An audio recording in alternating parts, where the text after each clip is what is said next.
Hey everybody! Hola. Yeah, worst way I can always think to start a video, but hey, you want to know what in the world this is? I think we decided on a name, and I will have it on here, but we're kind of going a little off the cuff. I was about to say off the hoof. Off the hoof. We're cows now. Moo. But we're going completely off the cuff here, and I think we called it Contentious Top 10s. Mm-hmm. I was trying to think of something a little bit more alliteration, but tentative top 10s just didn't quite work real well in my head. I came up with some alliteration. Yeah, but some of it wasn't that great. I tried to come up with something, mine was even worse. Totally top 10 or totally tubular top 10. And it only working. We're doing 80s stuff, and that's so long I just jump off a bridge. We're doing 80s stuff now. Yeah. But as you can see, we're going to start doing top 10 lists. Few ground rules I'm going to go ahead and explain about these videos. These are actually going to have a set date they're going to come out. Like Sunday Fun Day does have a tentative Sunday, early Monday morning release date, or late Monday afternoon, just depends upon how bad I'm feeling in terms of releasing it. These also will have a finite date. They should be out Saturday night to probably early Sunday. We're going to do them every 2 weeks. We need some time to put together lists and everything. In fact, this one is a little hurried, simply because we decided this. It was hard. Yeah, and not only that, but it was also hard. Stuff. Also, we only had 1 week of time, as opposed to from here on out, we're gonna have 2 weeks worth of time to be able to figure out our list. Why really? I put this list together in 2 days. Yeah, well, I put mine together in about 20 minutes. Though, to be fair, I have done this list before. I'm going to link it below. I used to do a live journal account. Those who are wondering why I haven't continued it, who did follow me on live journal, mostly it's because I don't have a program on my new computer where I can write anything. Unless I write it completely into live journal's own coding and everything, which I don't like, because Word and all that actually allows me to do more edits and whatnot to it and fix it. LiveJournal doesn't allow me to do as much, and sometimes it doesn't always catch my weird phrasings. Microsoft Word will. It'll be like, dude, that doesn't make sense. Oh, if you're wondering why you're seeing drinks, we're not doing drinks or anything. Just I want them nearby, so they're gonna be in the shot. Sorry. Like dicey. Yeah, because otherwise, like, we're gonna have to like put them in weird places. I'm like, screw you, I'm pub drinks. You'd be like, drink. But yes, we're going to do, like I said, one top 10 list every 2 weeks. Megan chose first, and they're going to be whenever we decide. Like, pretty much like, I'm going to decide this. I'm going to decide this week. I'm going to decide this that next week. And Megan decided to do the top 10 80s movies. Again, since I call this... What Contentious. Was it? Yeah, Contentious, because these are our own personal picks. These are they're not always going to be in sync. Yeah, and also they're not always going to be what everybody else says. Because you may say, I think this is the best 80s movie. Another person will disagree, and that's the glory of being humans. We're allowed to disagree. I was like, you're allowed to have your own opinion, your own little list, but yeah, don't try to tell, oh, you should have put this one. It's like, it's our list, our opinion. Isn't it our opinion? Though I will say that I had to do a lot of hard cuts. Like, there were some that I was like, I want that.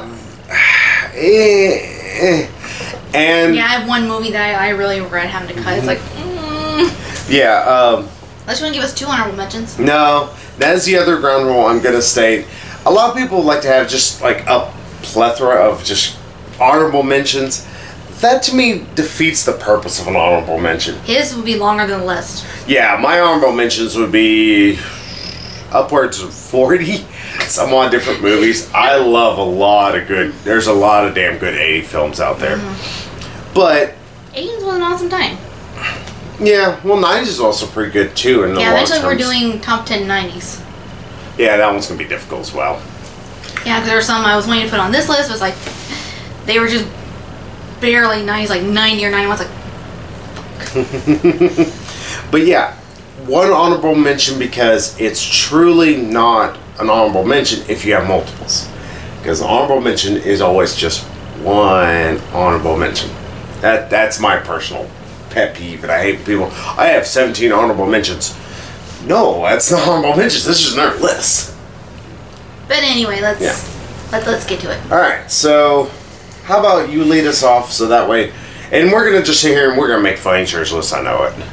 I would say, you want me to say number 10, and then you say number 10, and No, honorable mention, of course. Oh, honorable mention? Yeah, honorable mention. Start off with honorable mention. Yeah, because I think an honorable mention is always something that just misses the list. So yeah, there were two that just missed the list, but I can only include one. Thanks to ground rules. Thanks to Mr. Ground Rules here. Yep. My honorable mention is one of my favorite movies of all time, Steel Magnolias. I am surprised that is so low with you. I was like, I'll say my put on. I was like, no. I was like, I love it, but I wouldn't say it's one of the best 80s movies of all time. Ever since it's 89, it's like just barely. Well, I have another movie from 89 on here. I got 3. I just cheated. 89, I don't give a shit. But yeah, Steel Magnolias, like, it's funny. It's it's good for a good cry for us ladies out there that crying is good for the soul. But it's also, guys can appreciate it. I'm about to say, I think guys can even get a good cry out of it as well, especially considering. Well, y'all, I to roll my own tongue. Y'all can at least, like, enjoy the humor. It's one of those movies that, like, we tend to quote a lot. Yeah. Well, I think also, again, like I said, I think guys can even cry because they can get behind the sadness and understanding of losing a child. Yeah, outliving a child, yeah. Yeah, even though she's not a child in the traditional sense, but is her child still, yes. yeah. No matter what, and any mother will tell you, their kid is always going to be their baby, even if they're 85, they don't care. Yeah, no matter how old you get, supposedly your parents always look at you like you're just a baby, just a little kid. Yeah, and that's the reason why I think people can get behind it, male, female, anything. Yeah, if there is actually one good quality I can say about the movie, especially, is that it's not a movie that has aged bad at all. Yeah. Like, there's some aspects that can be kind of like, oh, well, this really could have been done a lot easier, or this wouldn't sit as well, like with Shelby. We're going to go ahead and spoil every movie we're going to be talking about, but if you haven't seen these movies, most of them are over 30 years old. What the hell rock have you been living under? Yes, thank you for reminding me that I'm going to be 30 here in a couple days. Yep. I'm going to rub that in your 2 face. days. 2 days time. 2 days from filming of this video. Yeah, big 3-0. I'm old. But yeah, like whenever Shelby has her, I guess it's pretty much her reaction to the transplant and everything, and her body rejects the kidney. That would have been a lot easier to deal with nowadays if she had a cell phone. Yeah. But, I mean, other than that, everything, it's very... Yeah, the only way you can actually tell that takes place in the 80s is because at one point, was it Dolly Parton? Yeah. At one point she says, "Oh, get with it, Clary. This is the 80s. If you can achieve puberty, you can achieve a past."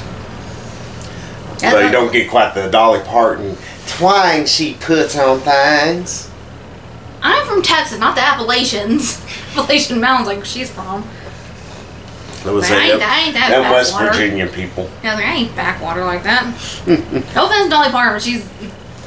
That's where she's from. Like, I can't do that. But yeah, I actually really like your honorable mention. And here's the thing, I actually forgot to even write that down. But to be fair, ever since a while, I'm sitting there filling up this whole sheet of paper. I'm like, I need to quit writing because I'm going to be sitting there going, I want that, want that, want that, want that, want that. Shit. Yeah, it was hard enough for me. Like, I wrote down like 43 movies that I've seen. There was one that I even wrote down. Like, I've technically not seen it because I haven't seen it all the way through. Otherwise, like, it might have made the list, actually. It's like, no, I was like, technically. Yeah, mine, I had to cut some awesome movies. Yeah. My honorable mention's Beetlejuice. I'm surprised it's not actually on the list. Well, it's technically on the list. Well, I mean... it is still a timeless movie to me in a lot of ways. Steel Magnolias is, because I think it came out in 87? No, 89 was Batman. And Tim Burton knew It was Michael Keaton from Beetlejuice. Yeah, it was like 88, 87. Yeah, 87, 88. Yeah, it was like very, very close. Yeah, but like I said, if you watch the movie today, you wouldn't be able to guess it came from that time. It still looks fantastic. It's still hilarious. Except Alec Baldwin's not as chubby. Yeah. You still will giggle always at the fact, or I always giggle at the fact that whenever, like near the end, whenever they're all, they're turned into old people because they're alive and they're rotting and all that. Yeah. And pretty much he's trying to say Beetlejuice's mouth just falls off. I don't know why it always kills me. Michael Keaton is still just a blast in the movie. I love every single moment he's on screen. Or not Michael Keaton. Yeah, it is Michael Keaton. Yeah, yeah, you did say Michael Keaton. Yeah. It's a fantastic movie. I love the death of this movie. It is Michael Keaton. Mm-hmm. Now, why is it not on my list? I think it sounds bad. It's because of Tim Burton now. I can't watch this movie sometimes because I'm sitting there going, Tim Burton thought this is only what he should do. Whenever we knew he was capable of a lot more. I still need to show you this one episode of Fairy Tale Theater that he directed. It's like, yes, it has Tim Burton all over it. And that's part of the issues because I really have fallen way, way, way out of style. Mostly because I'm way too intelligent for Tim Burton's shtick. I know people are like, it is actually smart. Prove it. That's what I say. Prove how because it's dark, it's actually better. Yeah, it's like he does the same thing over and over, like dark and twisted, because I'm dark and twisted. I was like, okay, if you like that, that's fine. But don't try and say it's the best thing ever. You know, he's like the smartest genius director ever. It's like, nah, it's not. But this was actually probably one of his best movies. And in fact, another film, if I can talk about something else, Batman, which did come out in 1989, missed my list, mostly because I was trying to think, alright, Beetlejuice, Batman, Beetlejuice, Batman. Beetlejuice I like more simply because I can laugh throughout the entire thing. And I love laughing. And also it has just the right amount of horror elements that you can turn it on during Halloween and not feel like you're cheating. Which is always a good thing, because sometimes we don't always need just pure scary movies. Sometimes we need a little bit of hee-hee. So, yeah, Beetlejuice is my honorable mention. Shall I move on to number 10 now? Well, you're number 10 at least. Yeah, then you can do your number 10, then that for You are going to sigh at this. I probably am going to sigh a lot at your list. You're going to sigh, I know. Though it really shouldn't come as any surprise, since you know me so well. Number 10, Teen Witch. Oh. That is such a terrible movie. I'll admit it's not the greatest masterpiece. It's like very cheesy 80s. It's beyond cheesy. It's lame. I mean, it's bad. It was lame for its time. Might be. But it's like, it has really cheesy 80s. Like, it's so cheesy, it's kind of bad, I'll even admit. But I enjoy it, like, just for the cheesy goodness. Yeah, but see, I like and also the music. Oh, I got a movie on my list that trumps it in terms of music. I'm not saying by heads and shoulders. Well, I'm not saying it's the greatest musical ever, but I'm saying like part of what suckered me into the movie was the music.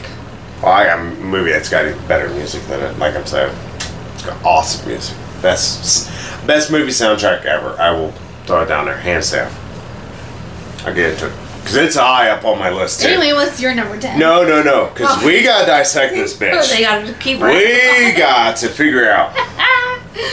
How is it a shitty cash-in based on a mediocre Michael J. Fox movie is over Steel Magnolias? I was thinking about reversing them. Maybe it's like, no, it's like Teen Witch is like so 80s. Like I said, so cheesy. It's but bad, just because it's enjoyable. 80s doesn't make it good. It's enjoyable because like the cheesy 80s goodness. Just soaked it all up. Better cheesy movies. Mannequin was a much better cheesy 80s movie. Mannequin was That was awesome. alright I movie. loved Mannequin. And it alright. sucks so bad at times. It's especially Kim Cattrall. She didn't know what acting was at that time. It's like, wow, Kim, you ain't trying, are you? Yeah, I still don't know how you can even put that anywhere near a list of the best movies, especially considering In my opinion, I think we established that. Oh yeah, I'm still gonna make fun of it though. That's not gonna change that fact. But, like, if you go back, if you want to look through my live journal stuff, have fun with that. There's a lot of entries, and I am long-winded as hell. Yeah, that made my worst of the 80s. And it was funny, I had only seen it like a Eventually few we weeks can prior. do, like, top 10 worst of the 80s, and you can put that on Or there. like bottom 10, technically. Whatever you want to call it. It's called bottom feeding catfish. Sorry. We're in Texas. We're a little southern. So we talk about bullshit like that. Yeah. That's terrible. That's a terrible, What's it in here? terrible movie. Especially considering my number 10 is Stripes. With Bill Murray. Oh, God. Harold Ramis. I forgot about that movie. Though, to be fair, I've not seen that all the way through. Yes. Hilarious movie. I still can watch it to this day and laugh at every scene. Well, every scene you're supposed to laugh at, let me put it that way. Oh, ha, ha. He's spying on women. Oh, the one throws binoculars through the window. That's pretty hilarious. Like, alright. I still love this movie to death. I can't find much in the way of faults against it. In fact, because of this, like, you'll look through my old list and it knocked a few things off because of that. And me rearranging shit constantly. Yeah, I just love Stripes, and I need to show it to you all the way through. I thought I showed you all the way through. No. So no, I have it on here. We had to stop at some point. I forget why. Like, it was towards the end, though. Like, last 15 or 20 minutes. Yeah, which is just the big shootout scene, pretty much. Which is pretty hilarious. Because it's them going around through with a giant RV.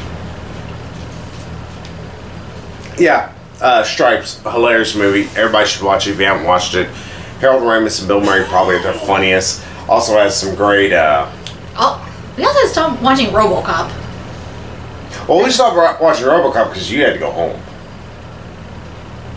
I mean, we were just like midway through, but you know that's hilarious. I think we were on like last 15 or 20 minutes in that too. No, we weren't, because he hadn't even fought at 209 yet. All I know is Miguel Ferrer, big dick in that movie. That's Miguel Ferrer for you. What the hell did you expect? That's like saying, hey, yeah, you know that Hugo Weaving, he was a real a-hole. In that movie, Hugo Weaving ain't an a-hole in it. Even in Lord of the Rings, he's an a-hole. Yeah, he's kind of a dick to the elves. Or the, not the elves, the hobbits. Shit. Well, he is a dick to his girlfriend. Ew, daughter. I got a lot creepy really quickly. Well, to be fair, he was trying to warn her against marrying this guy, because once he died, she'll never be able to marry anyone again, because they like mate for life, pretty much. Yeah, but also he said there's a possibility you're just going to be unhappy because of this or that. But then there's also the possibility that him and her would father a child together, and that's what would have replaced her happiness for him. Kind of a maybe token. That's kind of a message of saying like, hey, women's place is bearing children. That's neither here nor there. Yeah, Stripes. Go watch Stripes. If you haven't seen it, go see it. Hilarious movie. Needs to be seen by all. Shall I move on to number 9 now? Go ahead. That you're done razzing on Teen Witch. Oh, I ain't never done. Well, we don't have all day. I do. The camera doesn't have that much battery, honey. I got 2 of them. What you say? Number 9, and this is the one I was saying you were going to be surprised not further on the list. Number 9, A Never-Ending Story. I'm not really that surprised it's that low. Yeah, it's a good 80s fantasy movie, but there's just one part like I cannot stand to watch. Everybody knows what I'm talking about. Who's seen this? Artax? Mm-hmm. You had to bring it up. I wasn't going to mention Yeah. it, just kind of like hinting around at it. Oh, this is my sister in a glue factory. I still don't know why the hell the horse is sad. You're wrong. Well, that's the reason why the horse is sad. Although it still doesn't make sense why the kid isn't being sucked in as well whenever his horse is, and he's obviously visibly crying. Yeah, very sad over losing Artax. Yeah. Or I think he was on solid enough land that I think so too. Swamp wasn't sucking him in. Yeah. But see, that would be a good enough moment, because especially when they overcome the nothing. Mm-hmm. By it, One thing I liked about it, not just Valpor's cool, but one thing I liked is the uniqueness of the fact that this boy reading the story, he's actually involved with it just by reading it. And I think it's kind of a neat idea, trying to get kids to read. Mm-hmm. They tried to build upon that with movies like Pagemaster and all that, but I have Pagemaster. Yeah, well, I'm not saying Pagemaster's worst movie in the world. It's a movie that has a lot of potential that doesn't do anything with that potential. I think that's the worst issue with it. Yeah, I don't mind Neverending Story. It's my favorite movie in the world. I know people I don't mind it, but it's never going to be a movie I just have to Yeah, it was very unique among, 80s fantasy movies. Mm-hmm. And there are a lot of 80s fantasy movies. Flesh and Blood, especially. Oh. Yeah, there's another one on my list. Much higher, obviously. That we'll get into here in a little bit. Much, much, much higher. Oh, I forgot that movie, didn't I? I might have to switch something around. Yeah, I might. Last minute change here. Yeah, I might do a change here in a little while. Well, you know what? I might do a big thing that's going to be a screw you to everybody. No, I'm not. Everybody's going to be mad enough at my number one. But no, my number 9 is They Live. They Live with Roddy Piper, a young Keith David, aliens, control things, sunglasses, quotable lines as hell. Oh, I love They Live. It's just the best thing ever. I know I'm going to say everything. It's just the best ever. If you haven't seen They Live, I will show it to you. But pretty much what it is Roddy Piper is kind of a vagabond. He's just going around. He meets Keith David. They kind of befriend each other. And Roddy Piper comes across these sunglasses. And he just kind of puts them on. When he does, he realizes everything's kind of like in this gray sepia, or kind of like grayish. Everything's all black and white. And he sees signs, like normally that would say, have a lady smoking a cigarette, it's a Marlboro thing, or even like a Coke sign says obey, or it says you must do this. And then he sees some people that are aliens, or they're like these weird creatures, these extra dimensional beings. That's when he learns that Earth is actually under control of all these other beings. I think they are extra dimensional. Not from another world in a normal sense, but you know what I mean. We're trying to say they're not from another planet, they're just from another dimension. Yeah, if I'm not mistaken. And somehow they're controlling the entire populace through subliminal messaging and through, them actually being there. They're the police officers and everything. In fact, that's where you get the famous line, I'm here to kick ass and chew bubble gum. And I'm all out of bubble gum. That's when he walks to a bank with a shotgun and just starts gunning down these creature things, which are amazingly easy to kill. Shotgun kills them. But yeah, shotgun will kill anything. Yeah, well, you would think they'd need a little bit more, a little holy water or something. But no, vampires. Yeah, who knows? But yeah, They Live is one of John Carpenter's better movies out there, and he actually has a massive stable of great movies. I know some people have really fallen against John Carpenter. He's kind of fallen against Hollywood in general. But yeah, that was part of his, if I'm not mistaken, he called it an Apocalypse trilogy. No, I don't think that was part of the Apocalypse trilogy. But he considered these movies that were part of apocalypses. And if I'm not mistaken, They Live was one of the first ones. It was either that or John Carpenter's The Thing. And Keith David. You can guess Keith David and John Carpenter are kind of buds. But yeah. Can't be like Tim Burton and Johnny Depp. Yeah. So those two are having a love affair. Oh yeah, him and Helena Bonham Carter. She gets all the dicks she can from both them. Yeah, if y'all haven't seen They Live, go out, buy it, see it. You're gonna love it. If you don't like it, you don't like cinema. Especially considering this movie is unlike anything you've seen ever.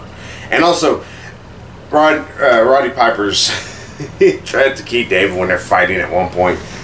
In this, your pointy sunglasses are starting that trash can. It's an odd threat, Roddy. Or Rowdy, technically, but whatever. Yeah, go see They Live. I'm gonna show it to you eventually. Yeah, what you guys know? You're saying go see like it's in theaters still. No, I'm saying you need to go buy it. I don't even care how much it costs, just buy it. Buy it now. Buy it! Anyway. So what you got? Number 8, you may sigh at this again. The Witches of Eastwick. I figured you at least roll your eyes. I have never cared for that movie that much. I guess because some of it doesn't make any sense. And I'm not asking for movies to make sense. I mean, I just talked about a movie where... Yeah, some parts where it's like, if you kind of think about it, it's like, wait, how are they... What? Why are they... Yeah, it's like if you think a little too much about it, it's like, just sit back, relax, and go with it. See, if there's anything that I will say at least saves the movie, is Jack Nicholson is awesome in it. But here's the problem. He's so good in it, and the other ladies are so rather terrible in it. You kind of don't care for that. I think they did a good job, although there is one part that I do kind of have trouble with regarding Susan Sarandon's character. Mm-hmm. At one point, like, she's at the supermarket, she's, wandering around like, oh my god, I love these, like, I gotta get these, she's like, not really half dressed, but she's showing off more skin than she normally would. Mm-hmm. And, she sees this newspaper article about her and her friends involved, like, in this orgy, I guess. Never really clear. Involved with Jack Nicholson's character. And then she's suddenly self-conscious, and one lady's in line at the supermarket with her, calls her a slut, and, all the ladies are looking at her. And then, like, she, like, runs off, like, oh my god. It's like, why the hell do you care what they're thinking anyway? It's like, you were happy and, carefree just a minute ago. What changed? And suddenly it's like, oh, I was involved in an orgy. Oh no. And it's like, oh my god, now everybody knows about it. What do you care? It's like, as long as you're happy, as long as you're enjoying what you're doing, don't worry about nobody else. As long as you're not hurting anybody. Yeah, I don't know. I don't know. I guess it's probably because, again, this is another movie that it's an issue I have with a lot of movies. Its plot takes a bit to really get started. Like, Jack Nicholson doesn't show up till, 20 minutes in that movie. Like, if you think about it, he didn't show up for a little while. You're like sitting there going, where's the devil? We'd like to see the devil. Also, just thought another pointless kind of storyline. This one guy that Susan Sarandon works with, at the beginning of the movie, he is like hitting on her and like grabbing her ass, and she's like trying to tell him, like, no. Sexual harassment for kids. Yeah, what I'm saying is he's actually her boss. Sexual harassment for you kiddos. Yeah, and she just like kind of takes it as like, she's just really uncomfortable with it. And then later he's, I don't know, he's like scared off by her being like so suddenly carefree, leading this music class. It's like, oh, it's like, just feel the music, oh. And he's like, and like runs from the room. It's like, like he's just there. The character motivations don't make sense. Yeah, it's like, that's kind of the movie in a nutshell. Yeah, but I do like it. It's like, it's partly supernatural, partly kind of based in reality, sort of. It's kind of hard to explain. Don't give me that look. Like, it's kind of like the supernatural elements are kind of based in reality. Like, this is coming from their own power. Like, they're not just witches, they're human beings who happen to be able to have power. It's kind of like, for those that are like familiar with like Wicca or anything, it's like anyone can use magic, anyone can cast a spell kind of thing. It's like, it's all go watch bullshit. Buffy. Go watch Buffy. Don't. It's a waste of time. Hey, guess what Charlie doesn't like? People are like, you don't like anything. Yeah, I don't like me and Joss Whedon shows, that's for sure. I like his movies. But no, shows not so much. Alrighty. Yeah, I'm not saying it doesn't have its problems. Oh, it had a lot of problems. In fact, I still wonder why it's as high as it is on your list. You know, because again, it seems to have more problems than Steel Magnolias. It has problems. A lot of problems. I mean, that's just the problem. It has a lot of issues. It's still enjoyable. Yeah, after a few blows to the head with a hammer. Okay, do we not establish my opinion? Still gonna make fun of them. No matter what, I'm still gonna make fun of your opinion. Alrighty. So what's yours? I couldn't get away without a Paul Verhoeven movie. RoboCop, yes. I was like, I wrote that down. It's like, it's like I technically haven't seen it all the way through, so. Yeah, how can you get better than a movie about a guy trying to find his own identity, even though he doesn't know he's looking for his own identity? He's trying to come back to his own humanity. Well, it's like I would love to put Revenge of the Nerds on the list, but I have not seen that all the way through. Your fault. I don't own it. I still blame you. I've been trying to own it. Nobody wants to get it for me. Is that your way of saying then you want it for your birthday? Yeah. It's like, maybe I heavily implying. Well, maybe for good, Santa will bring it to you. But yeah, RoboCop.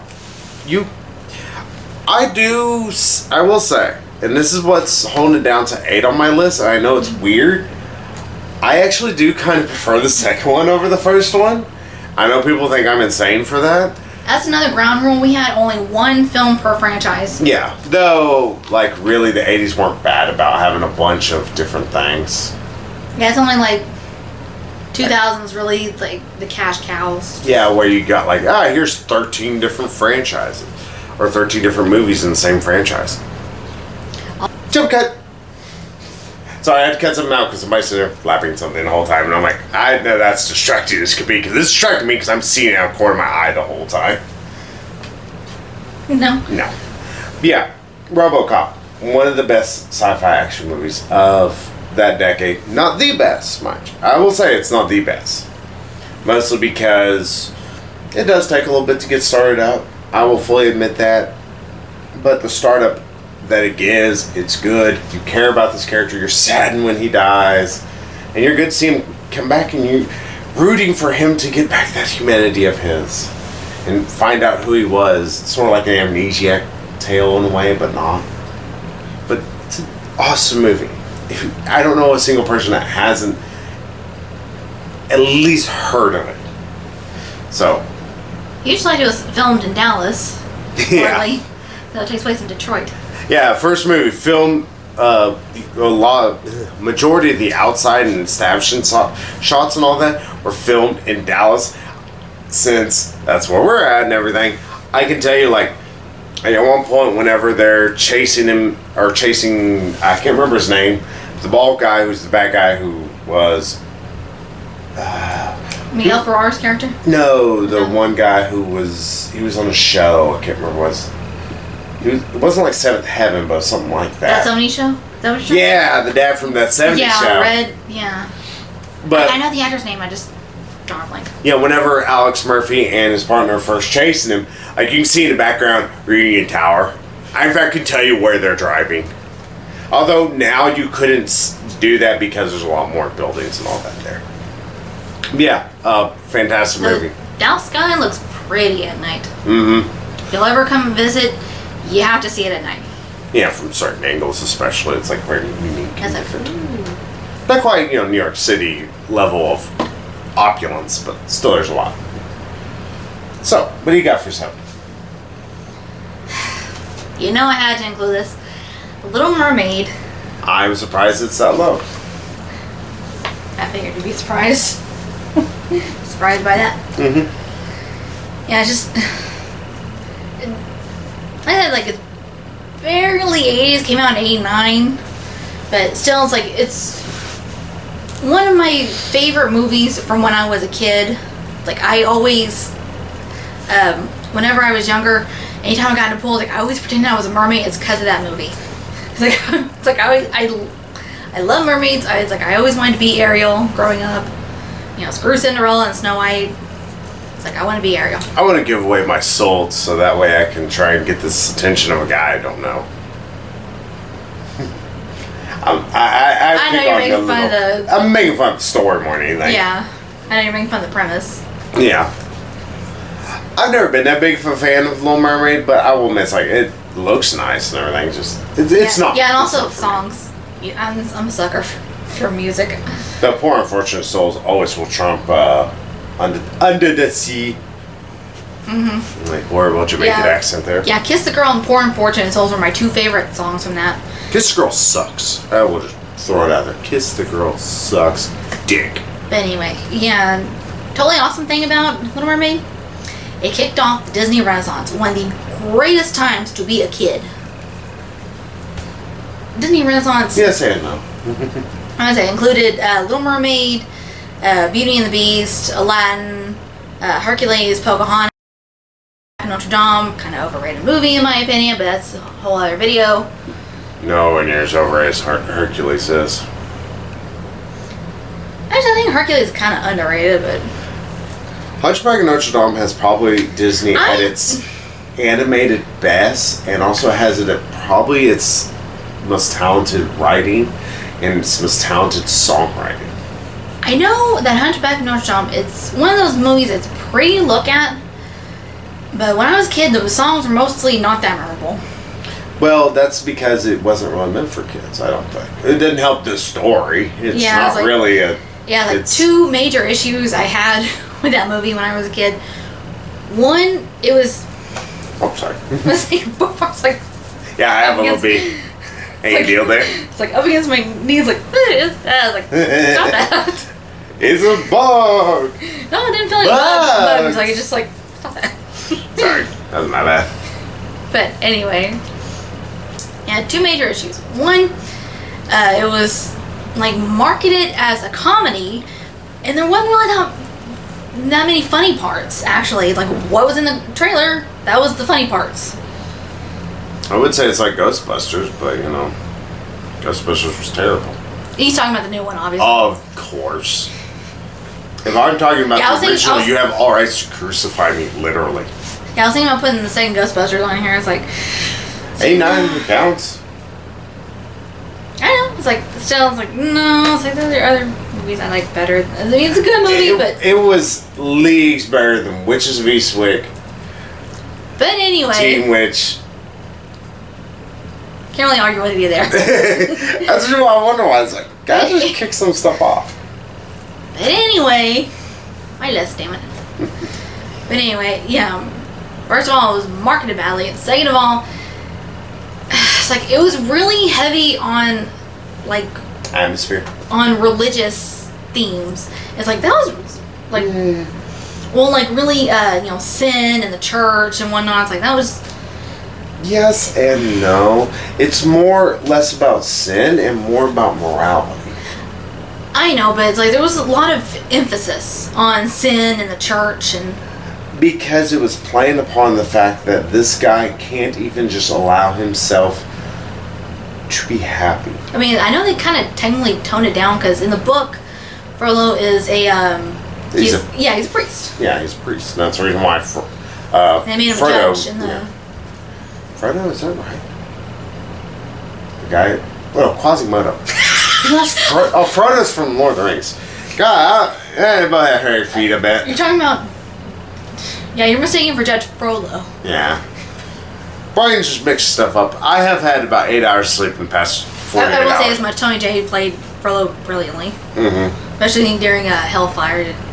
That distinctive voice of his really came in handy. Mm-hmm. But yeah, it's like, it seemed really heavy on religious themes. Like, that was really some heavy shit to be dropping on me as a kid. It's like, Watch it as an adult. It's a fantastic movie. Yeah, it's like it's gotten better now that I'm older, but still, it's like just kind of that,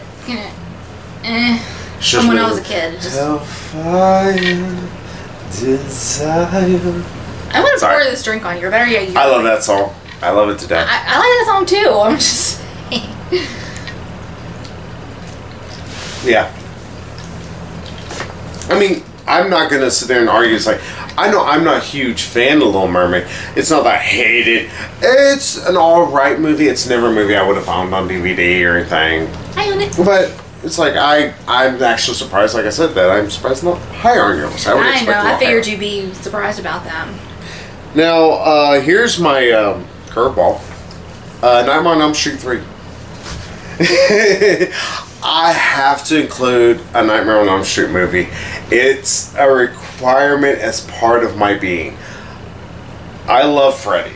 Freddy is one of my favorite horror villains. He's one of my favorite characters. And I know people really hated the Nightmare on Elm Street reboot.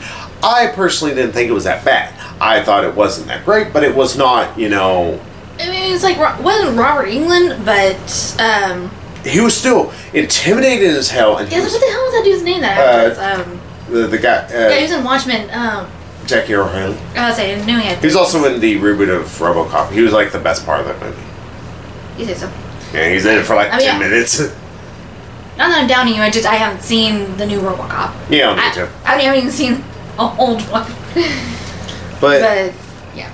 Yeah, I have to include a Freddy movie. He's my favorite horror villain.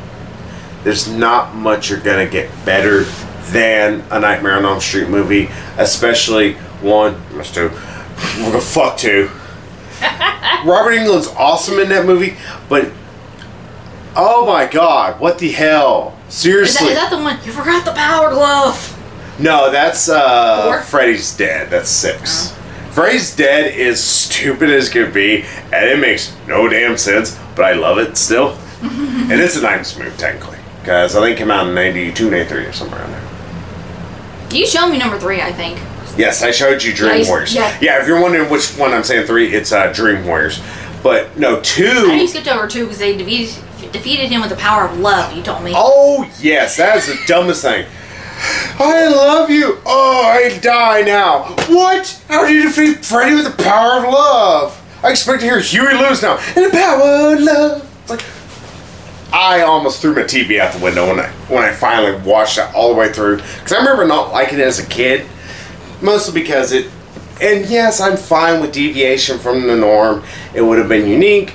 But the movie, one, also took forever to get to the point. That movie just slowly plodded along. Had random jump scare stuff that didn't work. But then they did 3, which... added some action to it, which that series needed. Added Freddy's humor, but it was still, he was menacing as can be. Like, still favorite line, you're on prime time, bitch, slams that woman's head into the TV. Funniest damn thing I've ever seen. I know it's gruesome, but it's still hilarious to me. And that's the other thing. This movie will make you laugh as quickly as it will make you cringe and just like pee your pants in terror. It's one of the best horror movies, actually, of the entire decade, and I'm not joking here. And yes, The Exorcist came out in the 70s, so it doesn't count for that. So, as you probably say, no, The Exorcist was released in the 80s. But... yeah, I know Exorcist was 70s. Mm-hmm. Yeah, 70s. And Poltergeist was 80s. Mm-hmm. I saw part of Poltergeist when I was younger at a summer party. Scared the shit out of me. I showed it to you again. Scared the shit out of you again. Well, the part that scared the shit out of me originally, because we turned it off after that, and only until he showed it to me did I see it in its entirety. Mm-hmm. That part that originally scared the shit out of me, okay, not as scary as I originally thought. But that clown, that damn clown, and no, I did not know that the little jump scare. He crash out of the cake. Toby Hooper is always going to be good for good horror. Yeah, the clown just popping. I was like, I did not know that. You said it's a famous part, but like I was not aware. Mm-hmm. You just I was like kind of like yeah. And she about jumped up on the ceiling. She better be like a cat. And It's stuck on the ceiling. Yeah, the guy smacked the crap out of his shoulder. I was like, ow. Actually, it was the other shoulder. Or something. Yeah. But still, one of Poltergeist was really awesome. I did write down Poltergeist. Like, nah. Other movies that I like better. Poltergeist was awesome. And I know it's like, I should have included it. I really should have, but again, I had so little space. It feels so far off topic, talking about other movies that are not included on this list. I was about to explain why. You just interrupted me. Yeah, but I was just going to say, A Nightmare on Elm Street I like because of its action more. And also its comedy. Because it does have the horror, has the action, it has the comedy. Poltergeist has the horror, and it has a bit of the comedy, but Nightmare on Elm Street 3 is all three. It's got pot-smoking parents. Oh, you're talking about Poltergeist. Yes. I thought you were talking about Nightmare on Elm Street 3. I'm like, the parents are in it for like 2 seconds. No, I'm not saying, that movie's awesome. I'm still talking about Poltergeist. Nah, I'm talking about Nightmare on Elm Street 3 because that's my number 7. Number 7, yeah. And if you ain't seen it, go see it. I don't know why I have to keep saying it, but you just go see the movie. Dumbasses don't see it. Again, you say that like it's in theaters. No, but they can go buy it. Anyway, number 6. You're going to agree, although you're going to think that this should have been higher. The Blues Brothers. That was on my original list, actually. I think it was like number 3. Just to let you know, it fell off my list. It's not because Blues Brothers is bad or anything like that, but because I've been watching other movies from this time period and all that as of late.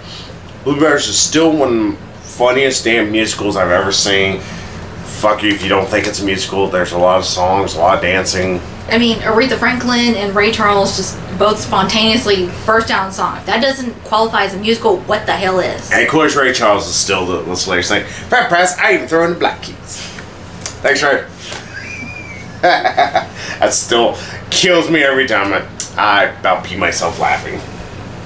Yeah, I actually would have included on mine, but I had to cut some. I had to make room for this thing and that thing. I'm like, damn it, I was like, sorry, Blues Brothers, you're going. You're going to have to go. But, like, if I could do another top 10, that would definitely be on there. Like, I could easily do a top 20, even possibly top 30. Top 10 A's movies, part 2. Yeah, I could do a part 3. Yeah, Speaking French. I wholly agree, you know. Well, yeah, we'll just fuck around. We're going to make the 4, we'll make it in Dutch.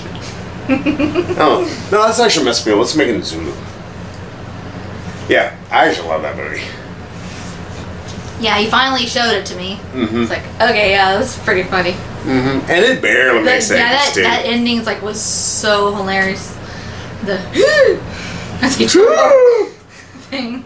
Oh, it's not as funny as Animal House. If we were doing 70s, that probably would have made the list. Oh yeah, it'd make my list. Yeah, dropping that whole case of liquor. Like, they took the bar, the whole fucking bar. Best part. Thanks, I needed that. As it fizzes. Yeah, that is the fizziest ass Jack Daniels I've ever seen.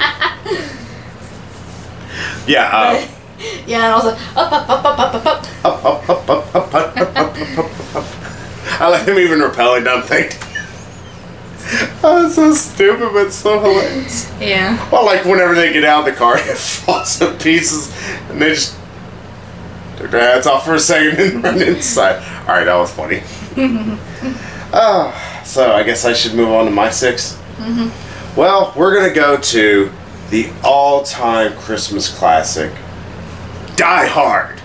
Of course.